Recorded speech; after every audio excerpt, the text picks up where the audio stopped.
Hey all, and welcome back to Slipstream. In this part we are going into the next Grand Prix, and that is the Sapphire Cup. And it looks really pretty in blue there, even if that little graphic is intentionally compressed. But given we're in the blue gem cup, let's go with the blue car. This is the Epsilon car. And manual drifting again. I don't think I've actually tried it with automatic drifting, but the game encourages you to try manual drifting in the tutorial, so I'll go with that. And as with before, I'll start off by boosting the speed. Marble Garden. We're getting the Sonic levels right off the bat here. At least off the top of my head, out of all the levels that are named after Sonic levels, all the tracks named after Sonic levels even, I feel like this is the one that most represents the level that it's borrowing its name from. Because it's got them pillars that Marble Garden Zone has, along with the name itself. In fact, there's actually one other that I can think of that is very similar to the Sonic level that it's borrowing from as well, and that will become obvious when we get there too. But this one here, they know what they're doing. They know what they're doing a lot, and I don't know. Like, I feel like this is the sort of thing that's probably divisive to people, and whether they're okay with this level of intertextuality, which is the nice way of saying blatantly. I don't want to say stealing things, because like, it's not like Sega own the rights to Marble Garden or Emerald Hill. They're quite generic terms, but it's obvious that they're using it from Sonic. It's obvious that they've seen Sonic games and thought, I know, I'll do that. To me, as someone who lives and breathes Sonic, it's kind of just, it's such a general part of my life that I see Sonic references everywhere and I just take it for how it is. I feel like if this was a platformer doing it, I'd be more opposed, but because it is just a little nod, it's just taking the name and using it for something else, for a racetrack rather than a platformer level, it's enough for me to think, you know what, it's a little nod, it's very blatant, but I don't mind. Although saying that, I don't feel I'd be too opposed to it or a platform if it did enough to make itself distinct. Like, I have played both games in the Spark the Electric Jester series, which is very Sonic inspired. Lake Part, the developer, did actually used to develop Sonic fan games. They made before and after the sequel, and it feels like the kind of thing that it's a Sonic game that's only just legally distinct enough to be its own thing. And I don't say that as a criticism, I say that as something that I can genuinely appreciate about it. And some of these Sonic references in those games are very on the nose too. The music style is very Sonic, the character design is fairly Sonic, there's elements of the levels that are shamelessly Sonic, like you get the loop-de-loo things from, I want to say Death Egg Zone, from Sonic 3 and Knuckles sharpening one of the levels. There's a casino level with the, like, you know, bouncy mechanics from Sonic Casino levels. It very much knows what it's doing in the same way that this kind of thing does. You know, it's to the next level, really. And there's some really obvious ones that are spoilers as well that really made me smile when I saw them, even if it is a case of I recognise this because it's Sonic and that's why I think it's cool. But yeah, I feel like that's the sort of thing that, because this sort of thing embraces intertextuality, is very much, it's a postmodernism element. The whole idea of this remix culture.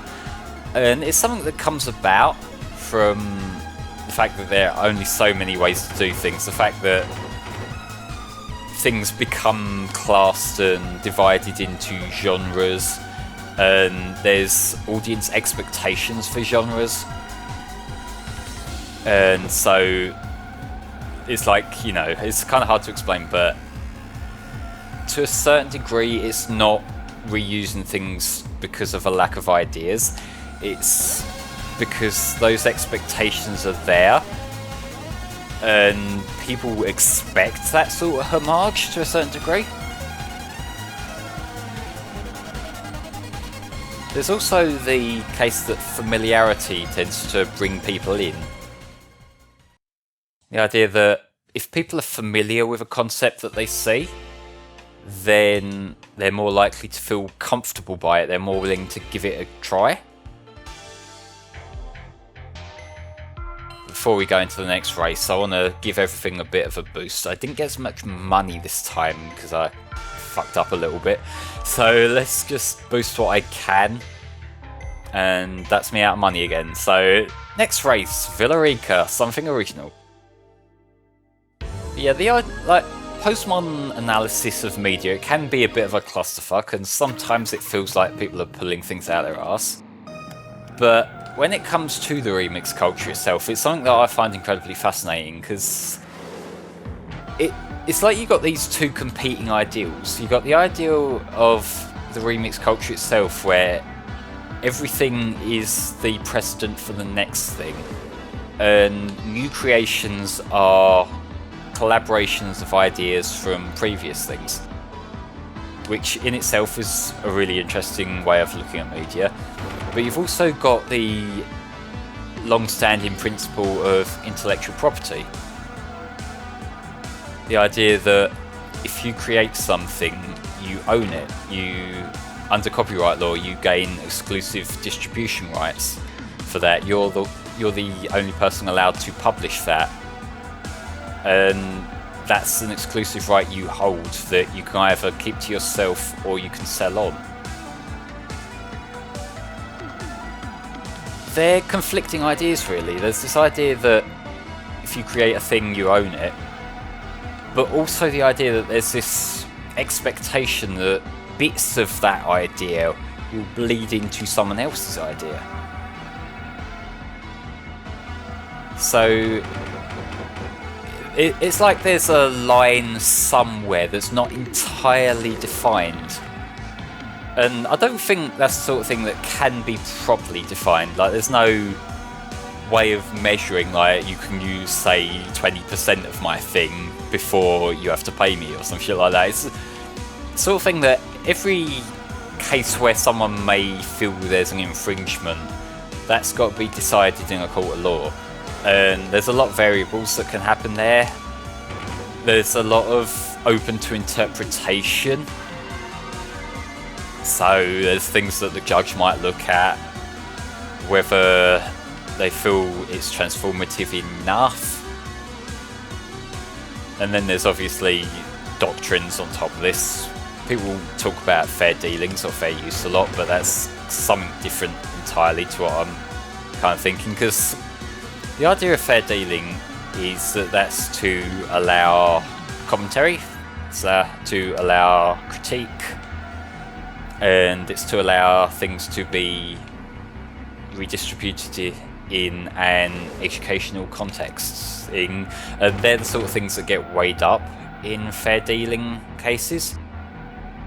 Fair dealings, for people outside the UK, fair dealings is the closest thing we have in the UK to the US's fair use laws.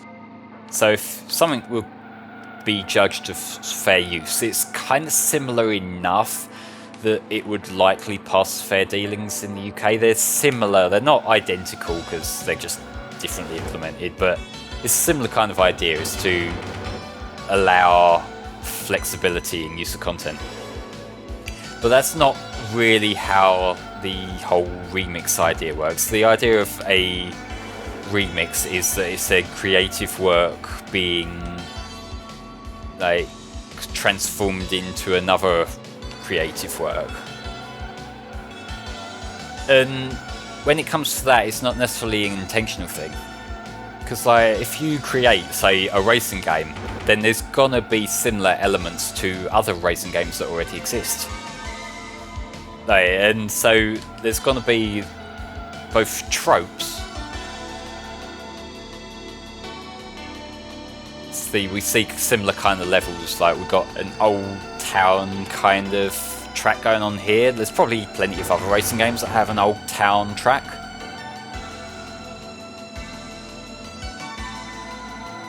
But there's also going to be these developers' own take on it, which is taking these tropes but repurposing them.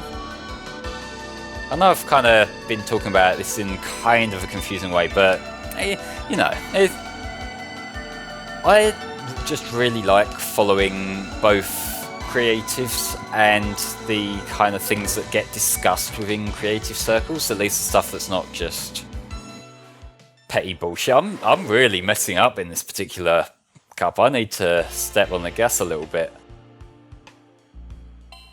But yeah, like it's seeing little indie projects like this that kind of are clearly somebody's passion project that really make me think about this stuff that little bit more.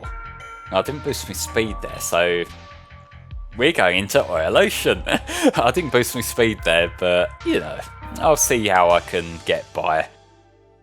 This is the other level that I feel is very obvious that it's going for the Sonic thing, because it, like, Oil Ocean from Sonic 2 is quite a distinct level as it is.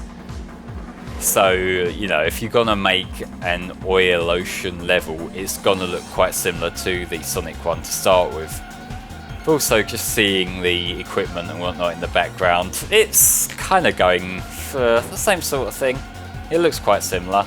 Not a complete rip-off, because you do have this mountainous region as well. But, you know. When you're by the ocean side and you can see the rig in the backdrop there, I don't know what that's actually called. I guess that's where they're just mining for oil, but not the sort of thing I'm a specialist in, I will say.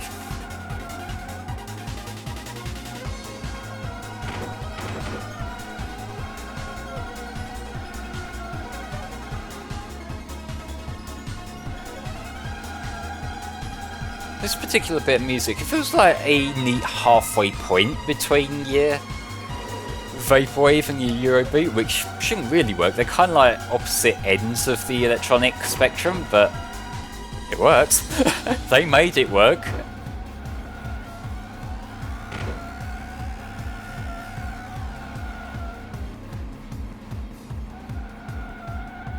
God, this game's use of colour is excellent. It's been quite apparent from the first race we saw, but just looking here at the fact that you got the sunset aesthetic in the background with the blues from the ocean and the browns from the sand and the mountain region, it's like that's a big mess of a palette, really, like if you were to try and draw it out, but it's just used in such a way, and they use the right shades that it's got such a strong, cohesive look.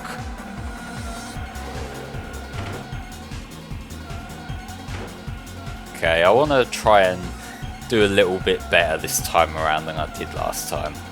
Which I know that's a very obvious objective to have with a race, that you want to do better than 4th.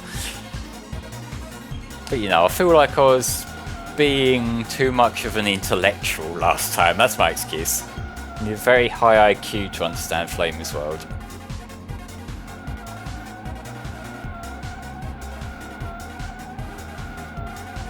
God, drift into Eurobeat, it feels so fucking good.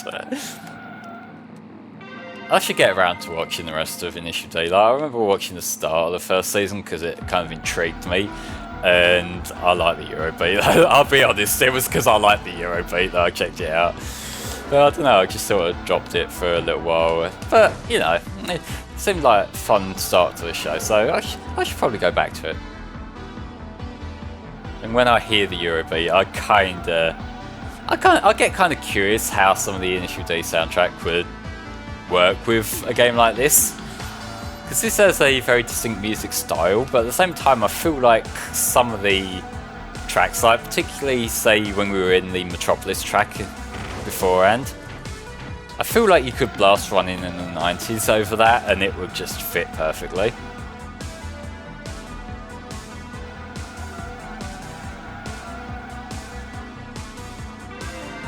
Oh god, final lap. Jesus Christ. Let's try some slipstreams here. Come on, round I go.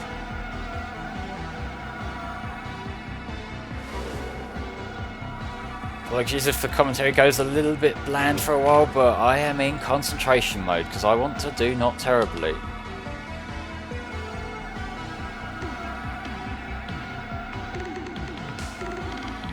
Up to 7th, nice, it's going up. Not as much as it should, but it's going up. I think I'm nearing the end, so this might be a complete write-off of a run. Okay, got the slipstream. This is going to be another fourth yet. This is another fourth. Oh god, where am I on the list overall? I'm fourth. Like, this is like the perfect 4. I've got some catching up to do. I'm boosting the speed. I don't know whether that's the most important right now, but I'm boosting the speed. And let's get some better tyres too. Highgate Cemetery. This is respectful, I swear, guys.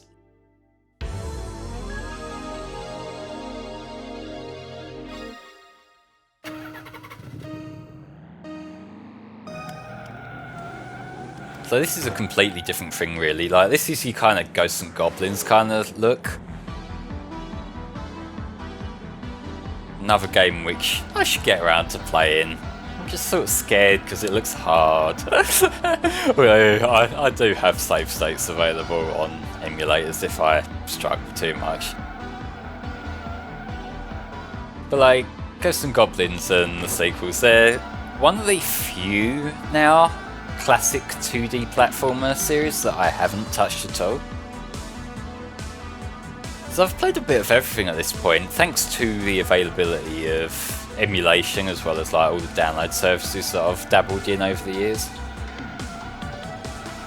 I've got through a lot of Mega Man games which I really like, obviously classic Sonic, which, you know, it's classic Sonic. I recently beat Super Mario World for the first time, which I feel like I'm many years late to that, but, you know. When I say I'll get to it eventually with games, I sometimes keep that promise, you know. And this is another one that has a split in the road, so it makes it harder to catch up using slipstreams. Because if the next guy up is on the other side of the road, you can't use him to boost yourself ahead.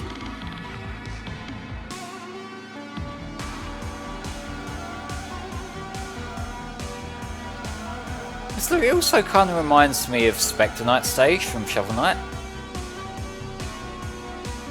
which I did a playthrough of Shovel of Hope already. I do still intend to get to the other campaigns over time. I just kind of want to do some other stuff in the meantime, but I reckon it probably won't be too long until I get to Plague of Shadows.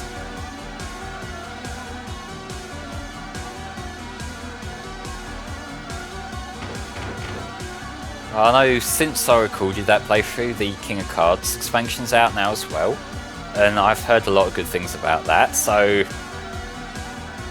I realised that I have accidentally committed myself to another thing like I said I wasn't going to do when I finished up the little Mega Man Game Boy series that I did, but if the games are fun, I don't mind. And I can space them out a little bit better than I did with those games. Like, those were very short games, so I just sort of did them within a few months of each other each. But, you know. I think it's kind of obvious at this point that I play it by ear with FlameHisWorld's schedule. Which I will say I'm trying to get better at, and I do actually plan to do a few more live LPs like what I'm doing here, where I play the game and shoot the shit and talk. And the reason why I'm doing that is this is something that I put off for many years actually. Like, if you look over the back backlog of FlameHisWorld playthroughs, there's really not that many live LPs, and that's because I've always been that little bit insecure about not playing that well, that maybe because I'm talking and playing at the same time, I'm distracted, so my gameplay's not as good as it could be. Whereas with the post-commentary LPs, I've always gone out of my way to get the best run I possibly can, at least over the last few years. And so, like, this could be, I hesitate to say, a new era of FlameHisWorld, but I want to do some more casual kind of things in terms of the actual playthroughs themselves, the videos themselves, because I feel like it brings a different tone, you know? I do stuff like the Professor Layton and the Curious Village playthrough that I've just finished, and that's a very heavily structured playthrough. And I had loads of notes, and I was like, I'd pre-decided what I wanted to bring up when. Which, that's a kind of playthrough that I've done a lot of, and I enjoy doing, but it also takes a very long time to put together. Whereas something like this, I can do this just whenever I feel like, you know, I feel like playing this game. Let's commentate over it, and I can share my opinions at the same time and see how it works. But in terms of my score here, catching up, but I don't feel like I'm gonna have a first overall, which would be a bit of a shame, but let's speed myself up. Some more acceleration. Better acceleration again, better tyres, and oh, look at that, I've got a bit of money for speed left too. Isn't that useful? Isn't that handy? A Kageyama. I took a bit of a run up.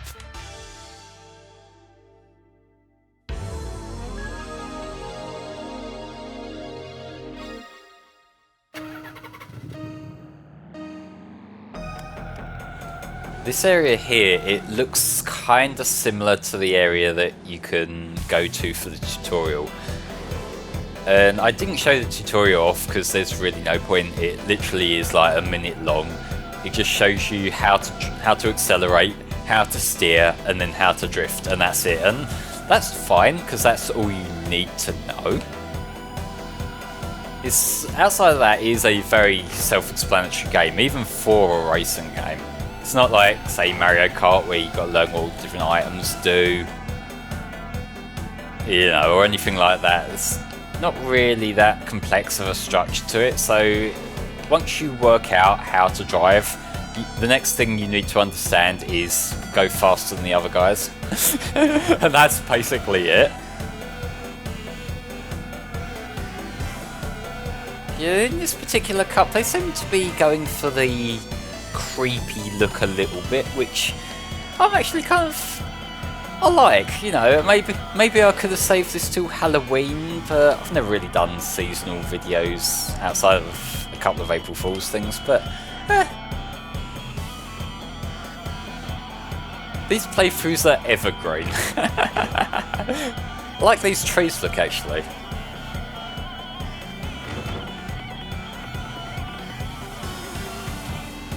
Although actually I said that as a joke, but given there's a snowy mountain in the background, there's a good chance these are evergreen trees.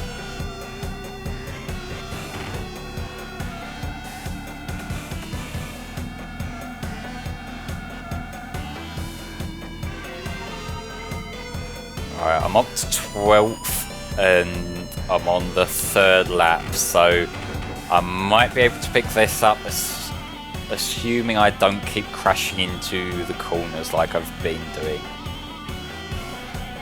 And I realise that when I fall behind, it's usually because I've been careless, which is a bad habit of mine. Just because this isn't a realistic driving game doesn't mean I can sort of dick around too much. I do still need to have my eyes on the road.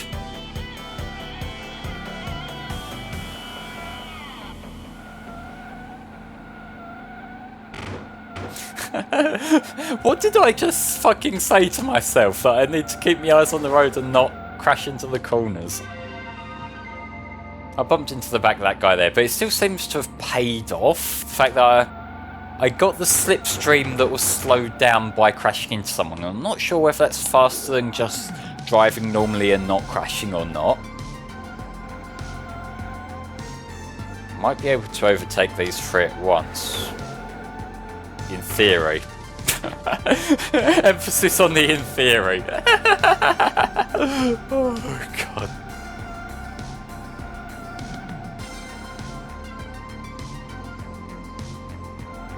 And we go. I'm dedicated now. Which is why I'm failing. Oh. So this is why I've shied away from doing live LPs, because shit like this always happens. And now everyone's overtaking me. Let's get this Slipstream, I need it really fucking bad.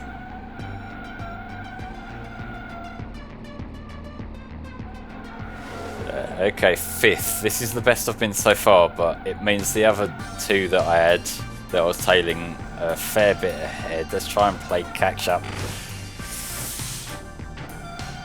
Should just stop talking entirely. I don't have it in me to be mad.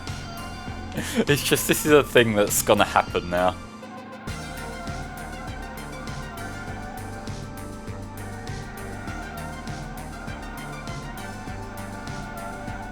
And okay, I don't wanna lose too horribly, but 5th. I don't know whether I would class that as too horrible, because like, I think you start off with 20 races. And I got 5th. I'm in the top quarter. And that's how I'll sleep at night. So I'm not going to win this overall, yeah. 3rd. Ladies and gentlemen, join me next time where I'll be going into the Emerald Cup. I'll see you then.